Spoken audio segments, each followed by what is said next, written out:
বাকি আছে 400 মানে আমি যে ছাড় দিই ছাড় দেওয়ার পরে বাকি আছে না না ছাড় দেন না আমি পুরোটাই দিছি না ছাড় দিছি তো আমি আগেই তো ছাড় দিয়ে দিছি কি জানি আমি জানি হ্যাঁ, আমি আগেই ছাড় দিছি ছাড় দেওয়ার পরে যেটা যে এখনো বাকি এখনো টাকা বাকি আছে 400 400 কম দেয় না রিপোর্ট দেয় না না রিপোর্ট দেয় না নাকি অন কি 400 টাকা মাপ দিয়ে দেবো নাকি 400 টাকা আমার কাছে এখন এর কাছে নাই তাহলে দিলাম হইলে আমি আমার কাছে আচ্ছা ঠিক আছে মানে টোটাল আপনি যা দিছেন আগে যেটা ছাড় দিছি এটার পরেও এখন আরো 400 টাকা গ্যাপ আছে আর এটা দিতে পারতেছেন না না রিপোর্ট দেয় না না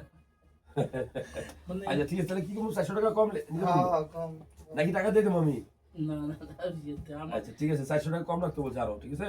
মানে আগে যে ছাড় দিছি আমি আগেও ছাড় দিছি আপনারা জানেন বুঝলেন নাই বুঝি নাই আচ্ছা টাকা আমি এত রিপোর্ট যদি জানতাম তাহলে আমি করাইলাম না হলে আচ্ছা ঠিক আছে রাখি ওই আপনি যেটা বলছেন ওটাও নিয়ে আইছি আরে ভাই বিপদ যে কোনো আসতে পারে এই জন্য আমি দেখা যায় ধনী মানুষেরও বিপদ আসতে পারে না এই জন্য